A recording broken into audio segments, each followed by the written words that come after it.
became a manager, and I got even more satisfaction out because you can share with the people of the town of Dundalk. Gary Haylock puts Dundalk in front, and you have to say that was quite brilliant. This town, for football, when it's successful, this town, there's no place like it. Being against Drogheda as well, it's always a little bit sweeter for the fans. Carlisle back to Hustle Jackson, bundle him off the ball. He's still going, Carlisle, and there's the number 2. Aimed in the general direction of Stephen O'Donnell. O'Donnell's header, it's found the mark, and that's it. It's a special moment to supporters and the players. Come on to town, come on! Dundalk now take the cup to the border, to share a pride place in their trophy room with a league title. And now it's Duffy, and Duffy with a shot, and Duffy with a goal. Like, no one can take it away from me now.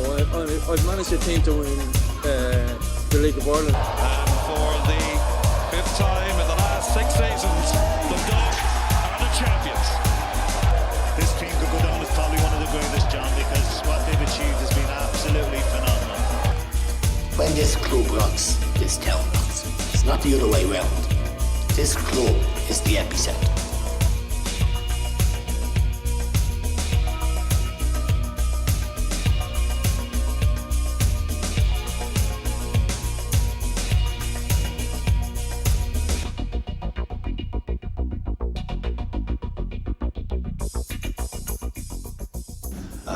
Listen again, thank you folks for coming tonight, and I'm going to hand over to Mark.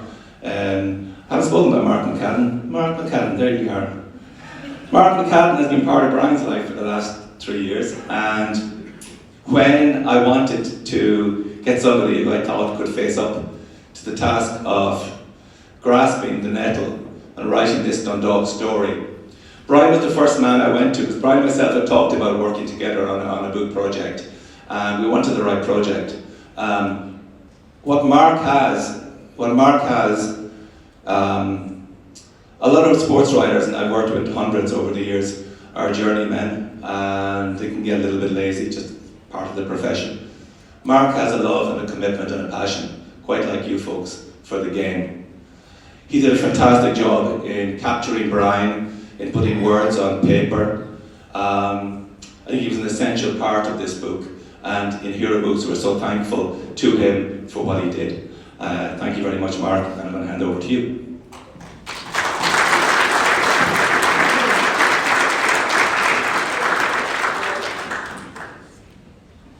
Just want to say a few words, I suppose, talk a little bit about how the book came about from my point of view, just briefly, basically how it went from being an idea in Ian's head to what you have in your hands today. Basically, Ian contacted me in late 2019 and asked if I'd be interested in writing Brian's autobiography, and obviously I jumped at the idea, jumped at the opportunity, and we first sat down in Costa, Liffey Valley in January of 2020. I think we met about 3 times in total before COVID struck, and it turned out to be a great stroke of luck, because if it didn't, we wouldn't have kind of gotten the inside scoop on what happened last year in Dundalk from Brian. No, it was great. It was great to kind of get to know Brian. It was great to really kind of get to know him, I suppose, almost as well as his mum Carmel, his inspiration, and his wife Brona. Look, it's been a great experience. It's been my first time writing a book. I couldn't have asked for a better subject. Brian has got an incredible memory for even the smallest details, which made my job very easy. So what we're going to do now is, he's the one we're obviously here to hear from tonight, so I'm going to maybe ask you a few questions just based on the book, and we'll go from there. So,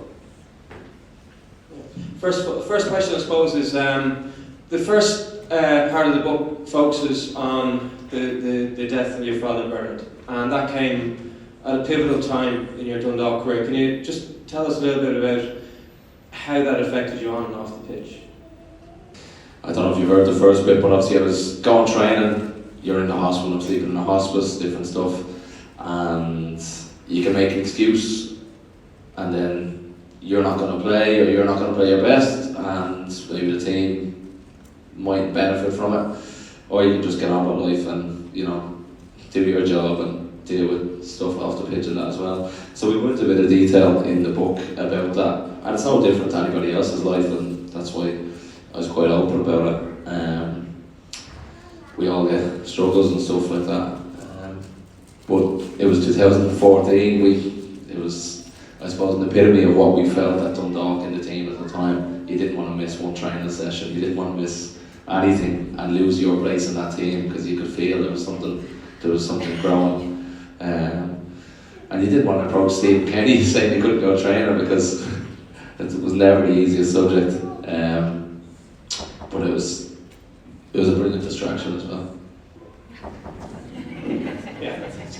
Yeah, I don't think too many people know that early in Brian's League of Ireland career, you received a lengthy ban while you were playing with Bray Wanderers under 21s, wasn't it? Can you tell us a little bit maybe about how that might have changed the course of your career? Yeah, I was banned for about 4 months for the rest of the season, just as I was, well, in my head, breaking into Bray's first team. Maybe Pat Devlin had different things and I was never going to get near it, but I've been on the bench as a young lad a couple of times, and yeah, got a lengthy ban for something I don't think was warranted. But in my head at that stage, I was 18, 19, and I'm thinking, right, I'd get into the first team, we're mid-table in the Premier. I want to get into the Irish 21s, then you want to get a move away, you want to, as a kid, you're dreaming, you know, you want to play in the Premier League and that, so yeah, at that age it all comes sort of tumbling down, and the manager gets sacked at the same time, so a new manager comes in and you're not involved, you can't even be shown how you can play in a match and show how you feel like you're good enough. So yeah, so I suppose a pivotal time, like you say, at that age. You got to remember, as a footballer, and especially as a young lad, you think you're indestructible, and you think you're just going to the top. So the setback with something like that, it's just like, it crushes you at the time. And as you see, I suppose, I keep saying a couple of times in the book, as a footballer as well, things can be brilliant, but ultimately other times you feel like you're completely isolated and on your own in situations like that. So yeah, I suppose I talk about it in the book. I try to give my perspective of my head at the time, and then obviously after it's all ifs and buts and the percentage of lads that do go on and make it, but the dreams of a young lad are sort of just crushed in a second. Yeah, and as you say, change manager at Bray, you don't get into the first team, you're not assigned the first team squad number, you get the opportunity to move to Shells, so where you work under Dermot Keeley, you work under Mick Cook at Monaghan, you've worked under some very experienced managers. How have they influenced your career? They're all contrasting styles, to put it nicely. Dermot, a lot of people here would know Dermot from around town, from playing, and he was wicked centre half, wicked in the terms of he'd break people's legs. And that was the game then, and Dermot inherited a team where we were all young lads, you know, we was putting a new Shells team together, and it was literally all they could afford was, you know, young up and coming promising players, or that's how I viewed myself and a few others. And it was a learning experience, because it was a contrast of styles. It was the old generation meeting the new generation, and the different styles of management. But like I said, on reflection, everything, as you get older, you reflect back, and the book is therapeutic for that, in terms of you make sense of so much, and you learn so much about yourself and about other people and experiences. So even the ones that you thought were bad experiences, they stood me well, you know. Dermot toughened me up, and whether it was physically, mentally, anything like that. And then Mick was different. Mick was a great character. I was on the phone to him a couple of days ago again, and he's just always full of joy. He's fun. He's demanding, and he can lose it a bit, but there's a story in the book, and it just sums him up perfectly. And I think that's why he's done so well as a manager. Even at Drogheda that time, they came second and got to the cup final, and a few lads probably won't be happy with me, but they had an average enough team, and everyone here would agree anyway. But it was Mick. To me, it's Mick's character that got that team there, and how he had them playing, and how he had them, I suppose, believing and just happy playing football, enjoying themselves. And then who was the last Portadown? I suppose we were saying Ronnie McFall. He was, when Alex Ferguson retired, he was the longest serving manager in the UK. So he took over that mantle, and again, that's 3 managers that would have been of the older generation, but they were completely contrasting. Ronnie was great again, got on great with him until maybe we had a little argument after a match one day, which happens in a competitive nature. That's it, and it's left after that most of the time. It happened with Mick as well, even though we're great friends. And yeah, time to move on then, I suppose, after that run-in with Ronnie. But you learn from it, and, you know, good things, bad things, everything. As you get older, you realise maybe you weren't right, maybe you were in the wrong, maybe you were right, but you could have handled it a bit better because you made life difficult for yourself. So yeah, they were completely contrasting styles, but enjoyable and funny to look back on now when we were doing the book. And we'll move on now because everyone, I'm sure, wants to hear about Dundalk, and I think a lot of players who signed for Stephen Kenny, they have a story about just how persuasive he is. I remember talking to Sean Prunty years ago, how Stephen persuaded him to sign. Sean was on a bus to the cinema for a date, and Stephen somehow convinced him to get off the bus and meet him instead. So tell us a little bit about your story and how Stephen convinced you to sign for Dundalk. Yeah, that pretty much sums him up. Like I said earlier, it's hard to say no or to give him a different answer that he doesn't want. He's got this knack, and it's like when people say, you know, what's the Stephen Kenny secret in terms of management? He's just, sometimes you can't put your finger on it. You only meet someone like that. But with myself, he rang me up, and I put just off the phone to Shells, who were offering me a deal the day before, and Mick left me a message to come to Drogheda. So I rang Mick back, and then when I got off the phone, I had a missed call from another number and messaging her, listened to it with Stephen Kenny. We had a conversation for a while, and like he said, he's got these different ways, and sometimes he might leave a long pause or long silences, and I think he's just like, you know, feeding you the rope there. And most people will give in first. I know I did plenty of times, and then you start talking, and then that's it, he's won. Because I jumped into a contract up in Portadown, I'd sort of said to myself, I'm not getting peer pressured or making split decisions on contracts. And I'd always just say, right, I'll think about it, go home, and I'll chat with my brother or my mum, and like that, and just to buy yourself a bit of time. So I said to Stephen, right, I need to think about it. And there were, I think, no centre halves at the time, and they went to Derry 2 or 3 days later, and Massey was going to be playing centre half, and I said to Stephen, right, I need to think about it, and he goes, no bother. So I went down and get my haircut, and was thinking I'd give him a call in a day or two, and I'm in the queue for my haircut. 45 minutes later, my phone rings, and I hadn't saved his number, so I just answered. Hey, Brian. I was like, who's Stephen? Have you thought about it? I went outside to take the call, and Barbara at the time keeps coming outside saying, you're next, and I was like, send whoever in. 45 minutes I was sitting on the phone outside the barber shop. So his word for his teams were be relentless, and you would have seen that over the years. And I think like he shows that in abundance himself in terms of everything he does, and that if he wants something, then maybe there've been 2 or 3 players that approached before me. You never know that, and you're down the pecking line. But I'm so thankful he did, because I suppose without that we wouldn't be sitting here. I wouldn't have a family up in Dundalk and everything that's come with it. And I suppose a lot of familiar faces and all the relationships I have with people around here, most of them wouldn't have come from that persuasiveness, and could have just said, he's not interested, and gone on to whoever's next on his list. If you want to know about the pillow talk that eventually persuaded Brian to sign, you have to read it in the book.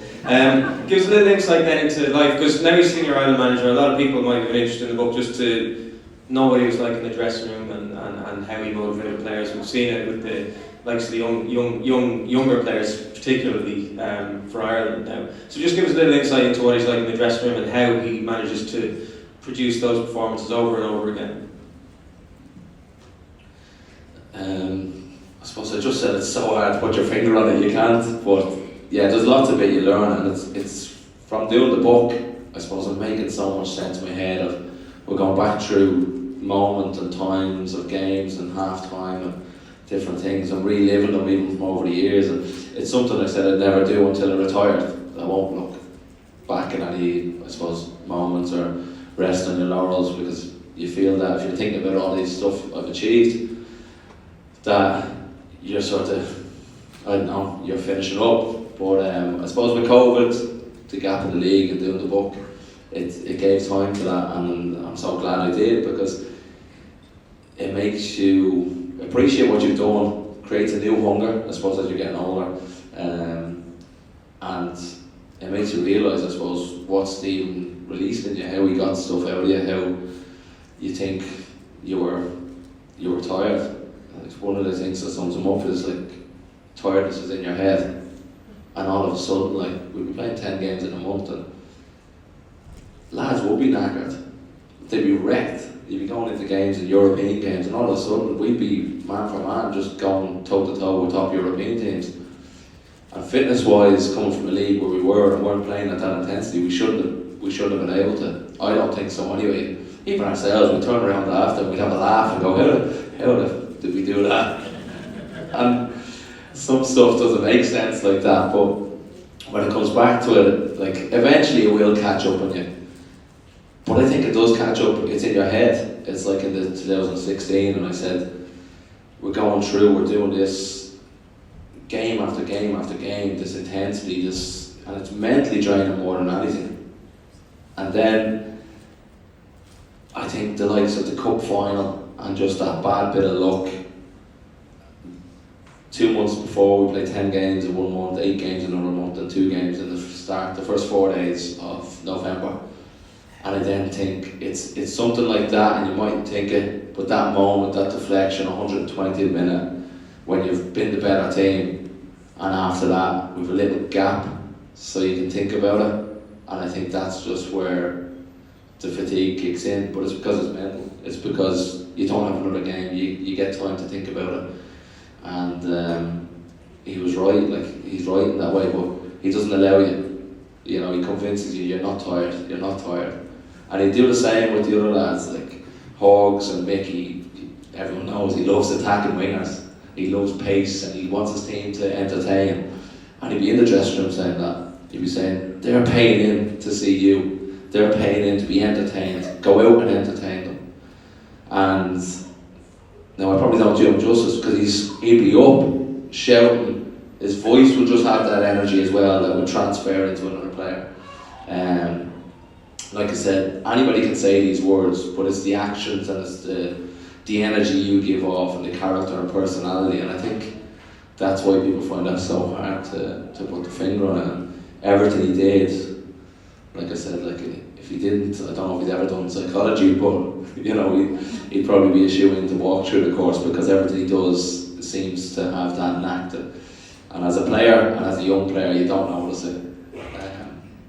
You're sitting there for a team talk and you might be daydreaming and thinking, what is he waffling about now? And I couldn't even tell you some of the stories because it'd be a bit mad. And then all of a sudden, at the end of it, you're ready to go out and play, and you're fired up, and the hairs are on the back of your neck, and you're just thinking, I remember turning around one day going, how did he do that? How did he start the story with, you know, where he was and end up there? But he did, and he just has that magical talent.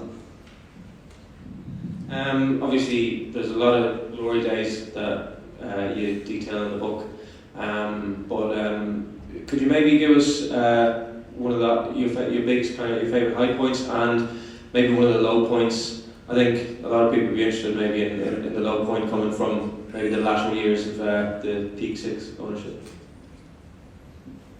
The high points, easy enough. We've had loads of mental, magical moments, like stuff that you look back on and you say, how did we do that? You shouldn't have done that. But that moment in 2014, when you're playing at home to Cork, you think you've just blown it the 2 games before. We led the league the whole way, 2 draws. You're in front of your home crowd, and it's like a cup final but for the league, so it's the ultimate. It's 1 in a million. You can't set up things like that. And a draw would have done Cork, and I don't know how, but like I said in the book, it's all week we're just there. We were buzzing, and we never go for draws anyway. We only win games. that was it. And whether we were convincing ourselves or not, but that was just the way it was. But Steve would never say keep it tight or hold back or anything like that. He was just, like I said, energy, go, win, attack. So we had the better of Cork. We knew we were a better team. Obviously football, like any sport, a game can go against you, but the belief that week was phenomenal when you look back at it.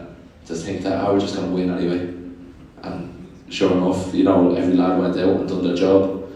So that moment to win it in front of your home crowd, that was just, the first is the feeling, it's phenomenal. There's been so many other ones that are magic. The Bath Day game, that's just, you're writing history there, and then you get your point in Alkmaar, and I remember the crowd away in Alkmaar. I don't know if we had 1,000 or 2,000 there, and I see a couple of faces that they probably don't remember that week, that couple of days in Amsterdam.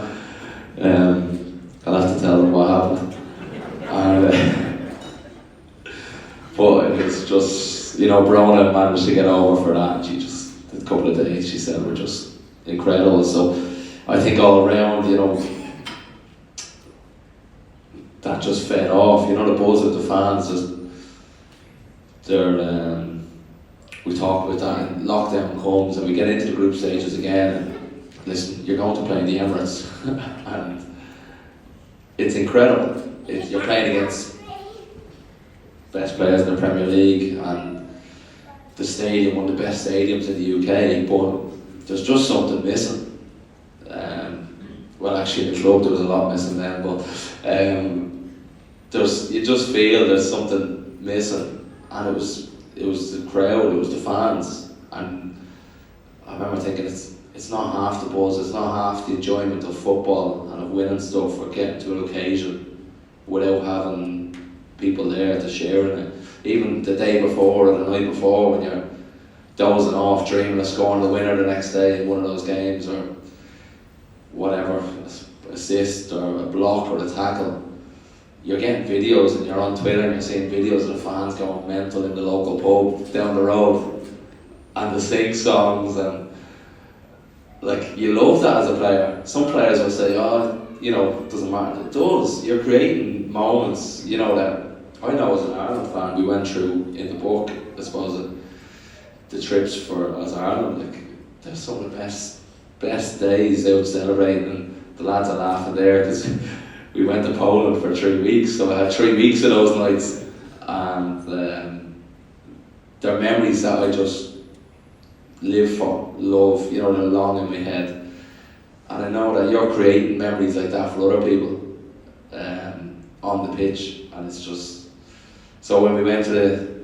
I've gone off track a bit here, but we went to the second group stage, a couple of years ago, there was just something missing. So when you go to Alkmaar, and then when you have the game at home in Tel Aviv and you create history, getting 3 points, and you have your Tala packed out with all our fans, it's another sort of start of an era then.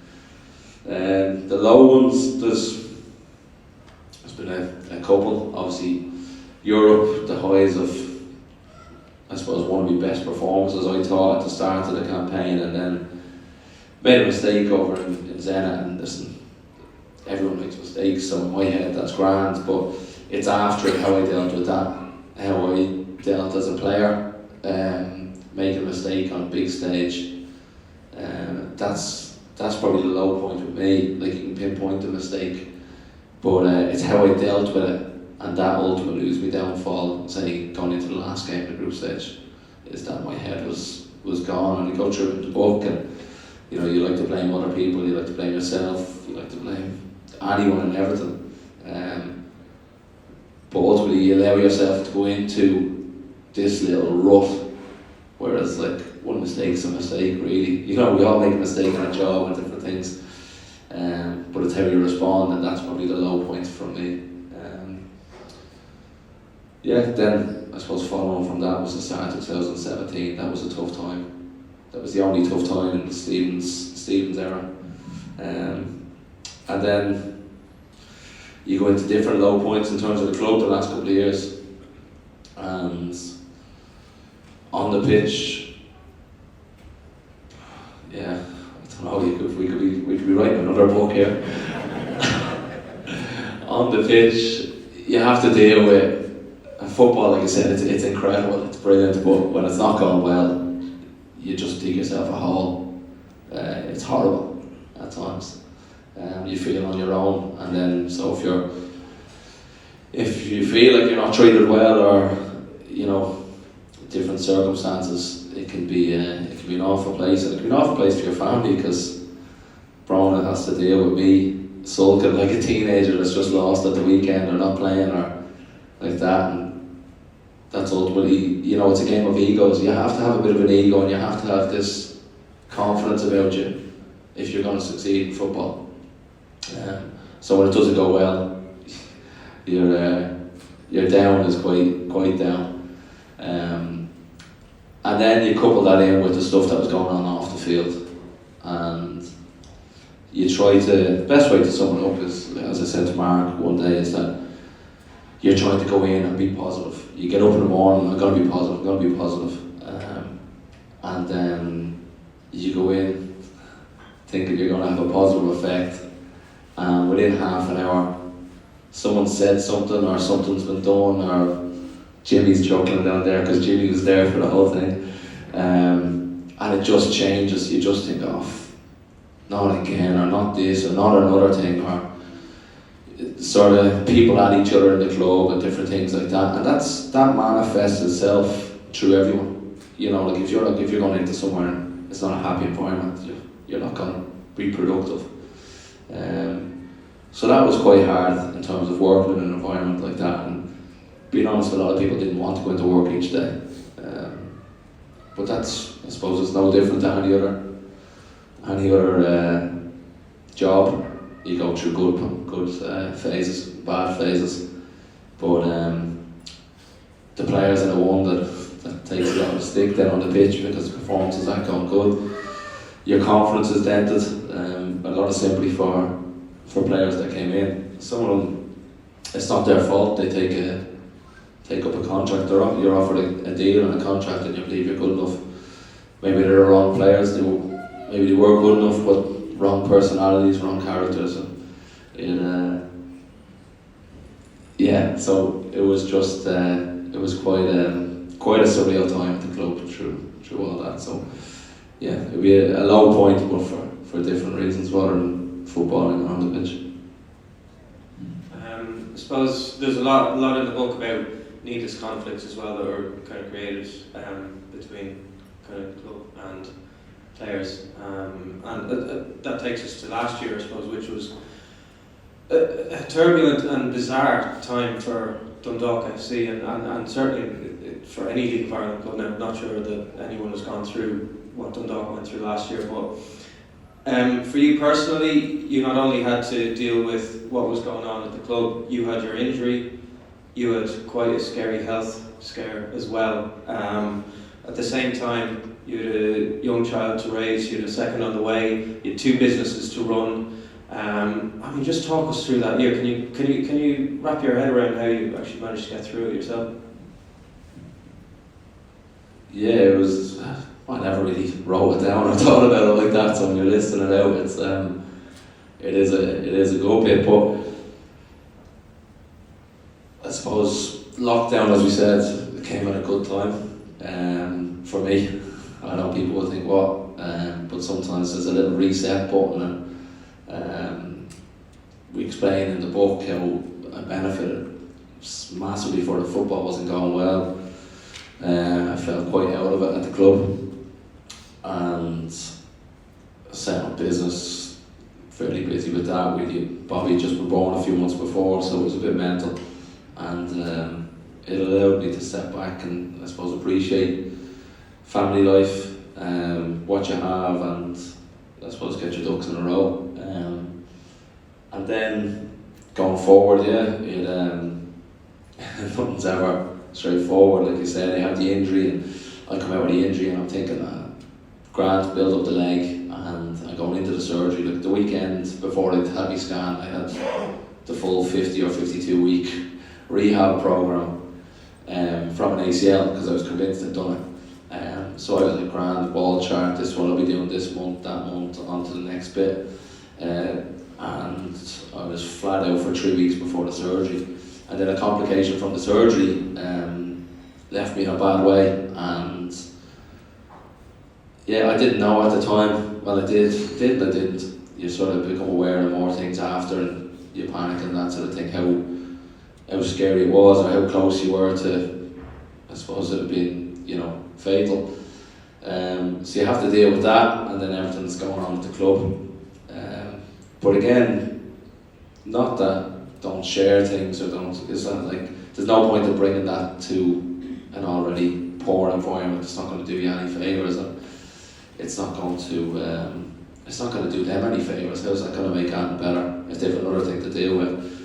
So you have to just deal with it and get on, deal with what you're dealt with. And again, you can down your tools and you have an excuse, and right, that's me, hang up my boots. Or I can roll up my sleeves and say, listen, I get through this, it'll be grand, do the rehab, get back playing.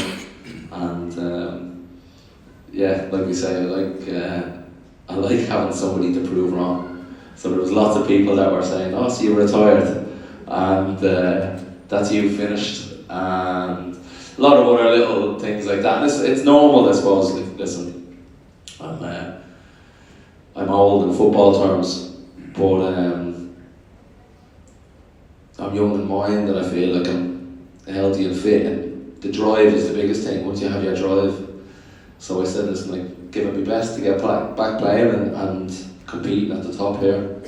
And if I'm not, I'm not. But I always thought I was able to. So, but listen, none of that I'd be able to. I talk about the environment at the club, and it was poor at the time, but my environment at home and away from the club is how and why I managed to. So I talk about my mother and Brona in the book, and support from elsewhere around it. Martin Connolly's standing at the back of the room there, and he'll put his head down now, but he'd always be there to talk to. He'd might be an ear in you, or a voice in your ear. There's close friends in football, and what you have to realise for all the bad and all the down and negativity in that is that, like, there's so much positivity and people around you that are there to help you. So that's what I lent on. I lent on all the positive people around me, all the people that were supportive, and it was a big learning curve, because the negative voices are always the ones you hear, and they're always the loudest, and they're always the ones that are first to tell you their opinion. But when you go and seek out the other ones, and you I suppose open your eyes and ears and you listen to the positive ones, it gives you great support, and it sort of wheels me on through that. You feel like you're indestructible again, you can do anything. So it's sort of, I suppose, you just have to get on with it. You can, like I said, you can make an excuse and down tools and say, I've had a good career, I've won this, I've won that. Or you can get back in the game and prove a lot of people wrong, and throw the two fingers up to them when we win a cup or we win a league again. Finally, I suppose with the various delays in the book been released, we do get to finish it on a hugely positive and optimistic note.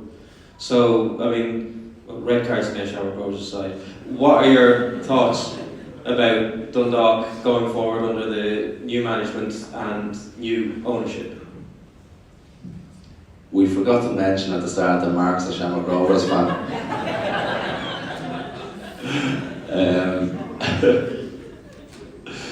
Yeah, logistical reasons. Was that it, Liam, last year when we had to delay the book? Maybe to do with, some people wouldn't be too happy if we didn't include the last 1 or 2 years in the book.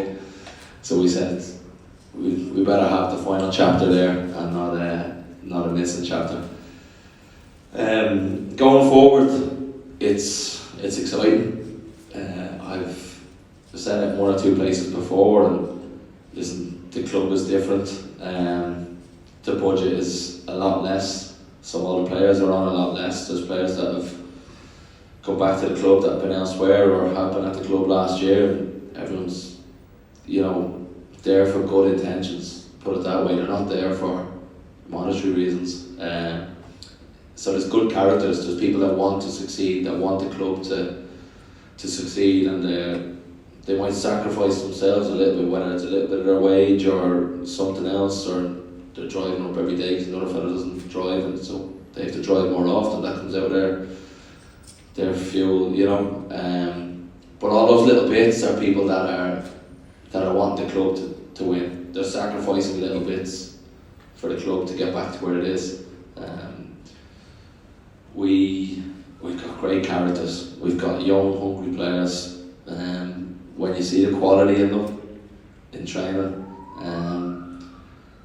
the sharpness, the ability, I can only wish I had that ability that these young players have when I was their age. And I suppose the biggest thing is for them is that we look at players nowadays, and usually they've got too much confidence and arrogance, and they think they're better than they are. We need our players to realise how good they are.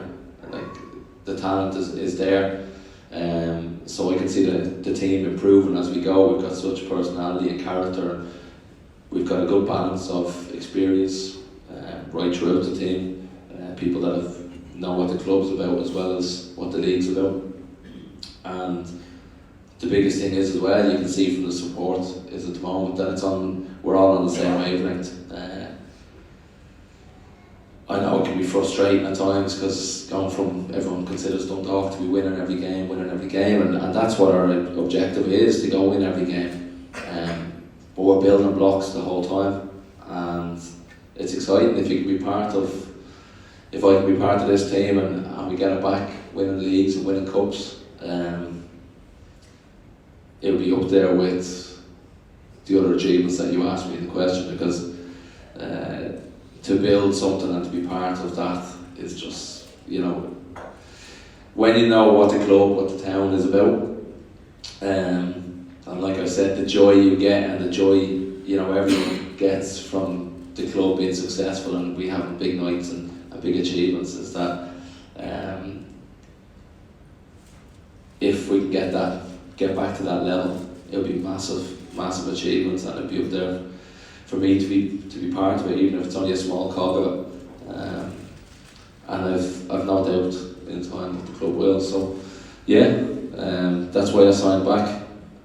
That's why I wanted to be part of it. And for the last few years, I thought that was me done at Dundalk. We were having a conversation every year for the last few years, and I thought that was me done at Dundalk. And I'll be honest with you, I was content with it, because I was like, that's not the club I signed for, I played for the last, 7-8 seasons.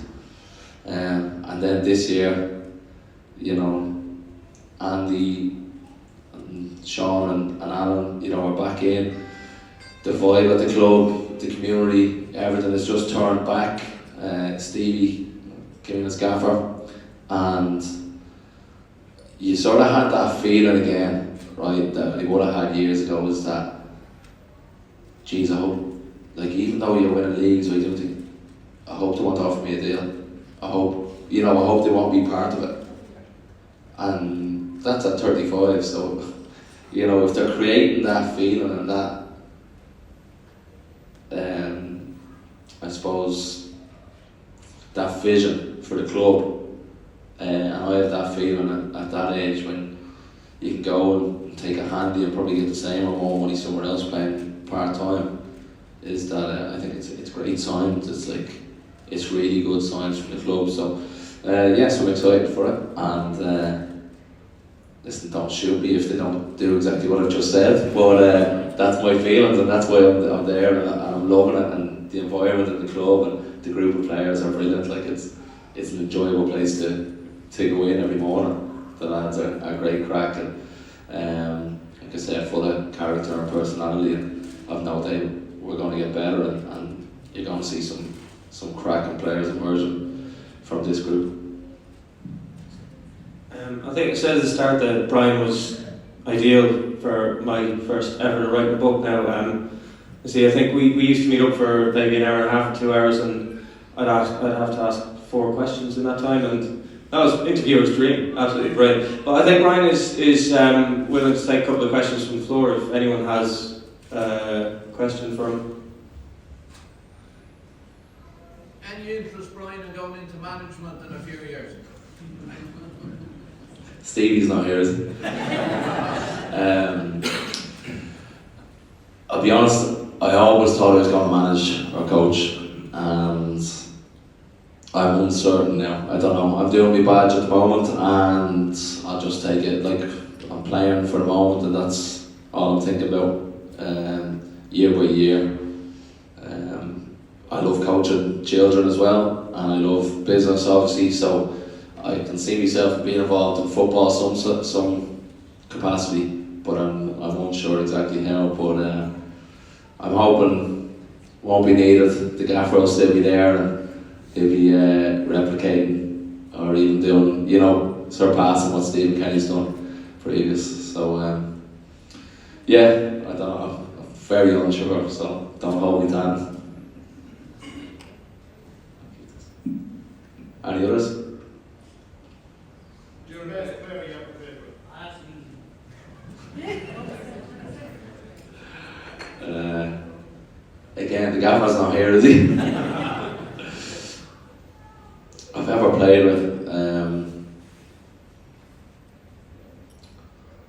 Daryl Horgan has to be up there, just because when you think of that question, the likes of Alkmaar away and different things, and he's skinning 3 or 4 players in the Europa League, you just go, you wonder how he's playing on our team. Kevin Graniff, a player I played in Portonel, incredible talent. Could have played at any level, but maybe just, didn't have that drive that other people would. The gaffer, again, his reading of the game, his ability. I could list so many players off our team, but Andy Boyle alongside me is just for all those years I've played him, he's so consistent. So as a centre back, and it's very hard to pinpoint one, but I can't really, because I'm still in contact with most of them. So if I pinpoint one, the rest will be texting me straight away, killing me. I'll say that one of the lads down the back there, John Martin, after that goal the other night. And incidentally, I said, "What a header!" He goes, "I didn't even see it."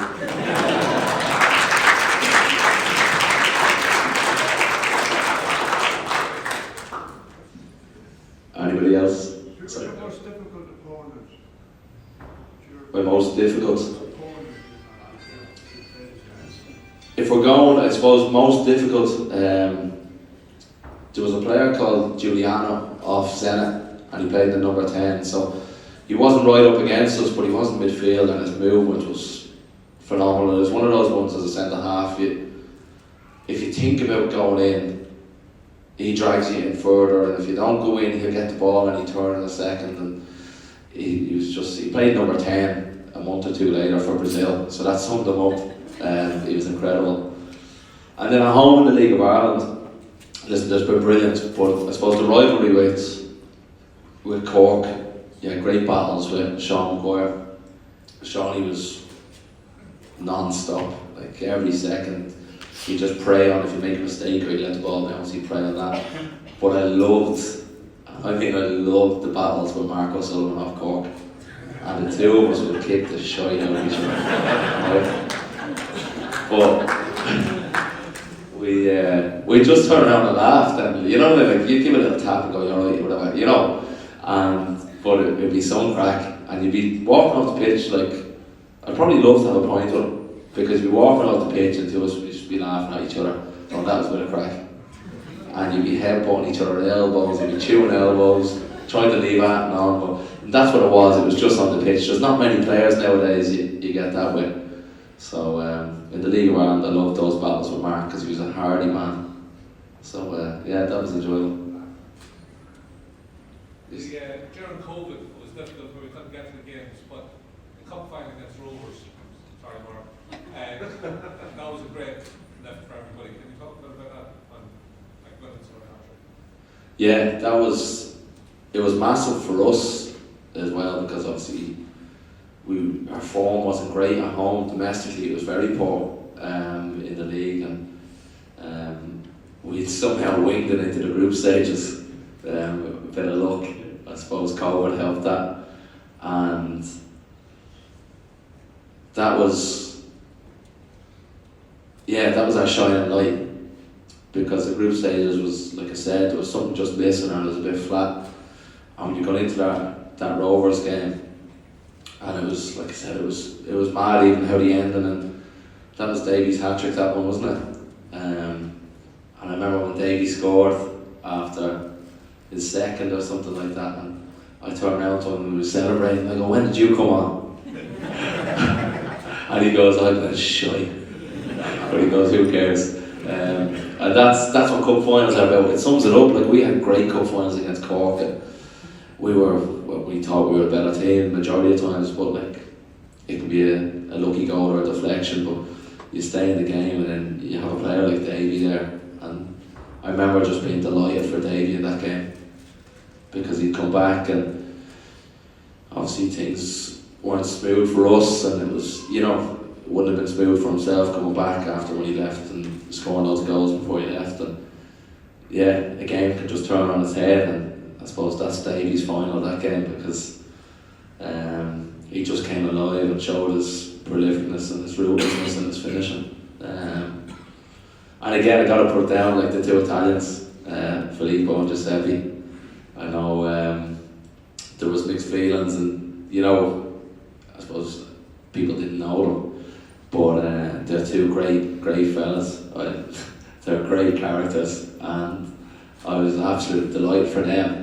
Obviously myself, you win a cup, it's more, and beating Rovers is lovely. Always is. But for them, it was fairy tale stuff as well, and they were great characters, and they had to deal with a lot of stuff. They were heads of the club, I suppose, there in front of everyone in town. So it was a brilliant reward for them and all their hard work. Yeah, Brian, how things. Obviously, you've dealt with you quite a bit from a union perspective, and just in your career, you've gone from being part-time professional player, full-time professional player. If you could change one thing in the league, and somebody said to you from the FAI, said, "Look, Brian, we're going to take you in as CEO, you're going to take over the league, but you can make one change," what would you change? Bill hasn't been on to you, has he? I wouldn't take his call. After you read the book, you'll know why I asked that. One thing in the league. That could be a wild thinking. Like, would you like to see a full-time professional Premier Division? Is that where we need to go in the league? Yeah, I think I won't give you one, but I'll give you two answers, because I think they're two different sides, and I think that's one side of it, is that you need to go professional, but in terms of what you distinguish professional is, clubs have to have the capacity to do that. So again, it's very multi-layered to go full-time professional, because we've got teams like UCD in the league, we've got teams that are part-time, so I don't know if we have the capacity for 10 full-time leagues at the moment, but we don't have a plan and a structure in place to get there. So that would be one thing, I suppose, that you could aim for. And then the other side of it is, I always just feel the promotion of the league, just everything around it is sort of bit part. I look at the GAA and the rugby, and I look what they've done the last 20 years in creating their product, and you got to remember it's a product in the end, because you want people to spend money, to go to games, to buy jerseys, to follow their team. So if you don't address that and be able to sell the product, then I don't think you're ever going to maintain a full-time league either, because the clubs have to have, I suppose, that income as well. So that's why I find it really hard to answer, because one answer will give you, there'll be someone will just come back to you with a load of saying, well, you need this and this to maintain that, or to do the promotion you need a load of money in, and you need a full-time league to be able to promote the league properly. So yeah, I agree, full-time league would be brilliant, but facilities are the biggest issue. Like, you go around all the grounds, and Sligo have their own ground, great facilities, fundraising and that, but most the ones, like, you look at Rovers, it's Council Stadium, they rent it. You look at, I think Connacht own Terryland, down in Cork, it's Munster FA, I think, own it, do they? You go up to Derry, they just got a beautiful new stadium. It was funded by the government up north. Drogheda, I think, are getting one from the council and FAI now. Clubs can't afford to spend millions on the ground. And in fairness to the Americans, when they were getting abuse up here last year and saying about the ground, is that, like, my point would have been when someone came to me, if you're renting a house, are you going to build an extension?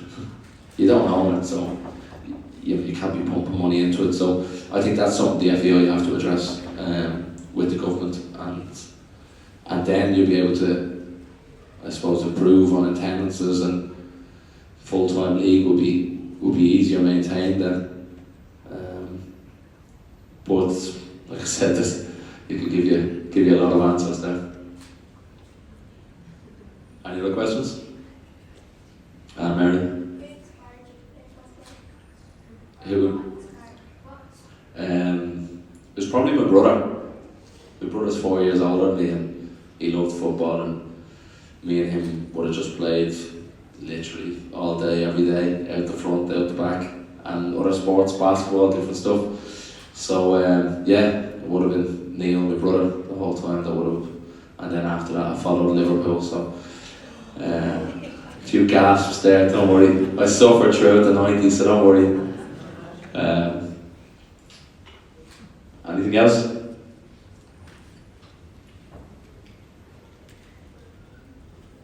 I think that's us. Just before we go, yeah, I'm going to just want a few people to thank, and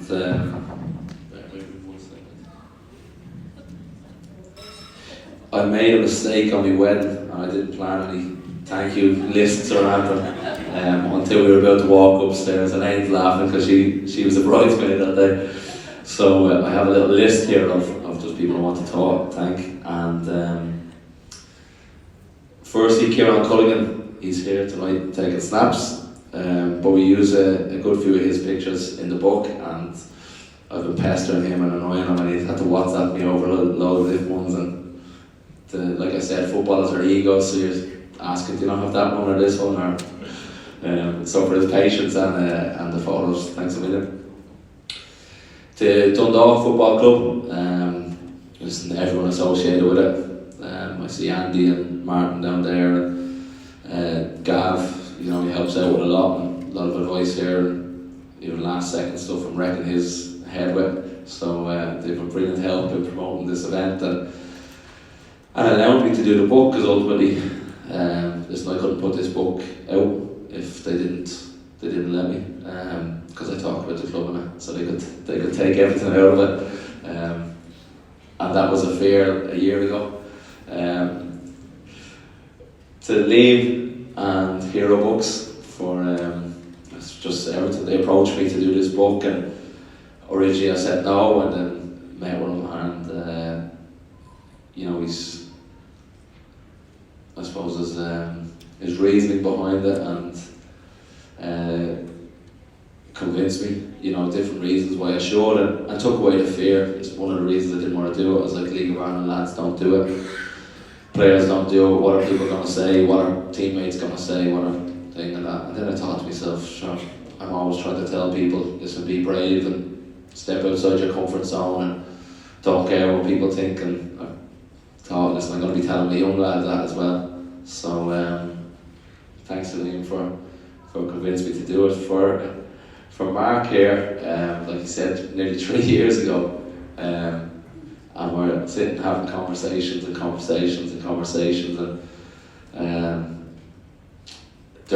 if I was writing the book, there'd probably be about 1,000 pages, and you'd be asleep. So Mark's a great way with words. He transcribes and he decodes all my little stories and different things, and takes out all the pointless crap ones. And yeah, he's been so patient. He's been brilliant to work with. Great fella, like we've developed a relationship and a friendship from it.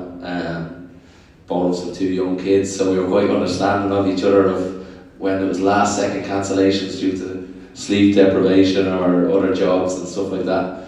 And just listen, his patience, your understanding and all the hard work, because it's easy for me to do one just telling stories.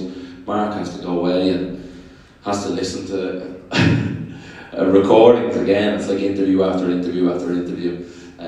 So really appreciate it. Thanks. Stephen Kenny unfortunately can't be here tonight. He's doing some little job like watching players for the next international. He's off watching games in the championship and that tonight. But I suppose, listen, I was blown away by Stephen's forward in the book.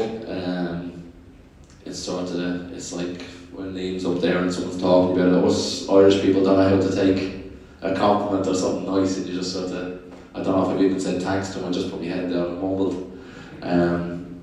But it's incredible to have someone of that stature that first of all would put their name and words to your book, to a forward, and then for everything he's done for myself and this town and changing our lives, sort of thing. I wanted to mention him even though he's not here today.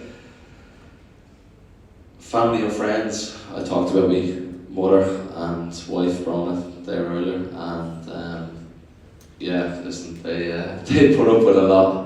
Like I said, I'm like a stroppy teenager still. If I lose or things that got me away with football and everything, my mother's been me, I suppose, role model my whole life. Detail that in the book, I suppose, why and different reasons, and Brona then taken over the mantle the last few years to put me in my place each time. She's just so supportive. It's incredible. Like I said, I'm running a couple of businesses, playing football full time, and that comes first. Football comes before everything, and I suppose people don't like hearing that, but it's the only way if you want to be at Dundalk and succeed, is that football comes before everything, and that's what it's always been. Stephen sort of drilled that into us, and if you want to succeed, you've got to put everything into it. Obviously, things change then when kids come along and Brona, but there's times then when she's just so supportive. She's there. She picks up the pieces when I'm running out the door to training or I'm going to do an extra session and the kids have to go to bed or anything like that. And then going to do interviews with Mark down in Dublin and working that. So I just want to thank Brona for everything. All her support, and she just laughs when she's nervous as well. So she's cracking into bits now. And then finishing off. I suppose along with my family, my friends, football, like I said, and family life comes into it. You sacrifice everything else, so you miss moments in other people's lives that are really close to you. Whether it's weddings, stags, birthdays, different things, and they're still there for me. Like I've got really good friends and support around, so just want to thank them as well. A few of them up here today. And lastly, the support. It's like I said earlier, it's the main thing here is everyone that's here tonight, and even people that aren't here tonight, that have supported me over the last 9 seasons here at Dundalk. I'm forever grateful. It's like I said, I wouldn't be here if we didn't have, I suppose, everybody that was involved in what Dundalk is, what the town is, what the community is, because everybody plays their part. So to everybody standing in front of me and sitting in front of me, and even people that couldn't make it tonight, I'm sincerely grateful. Words can't put it into enough, and thanks very much.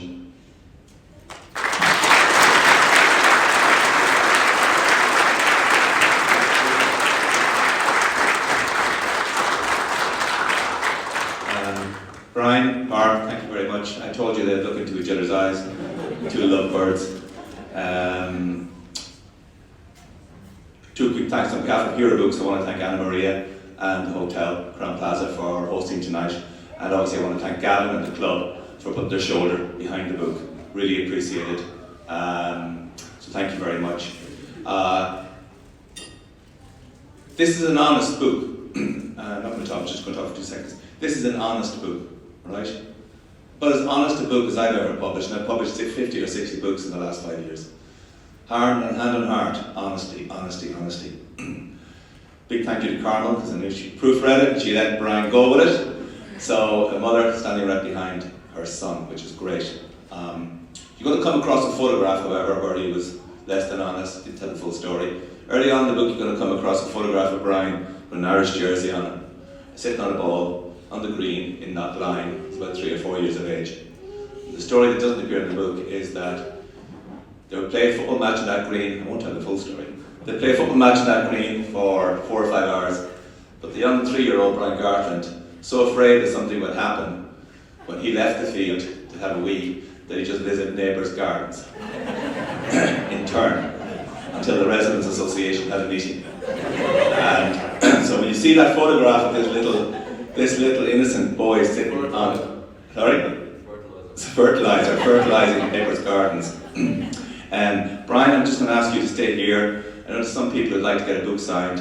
If you want it, Brian's going to stay here, and you can just come up now. He's got pens, so please come forward now. And thank you folks very much for coming out tonight.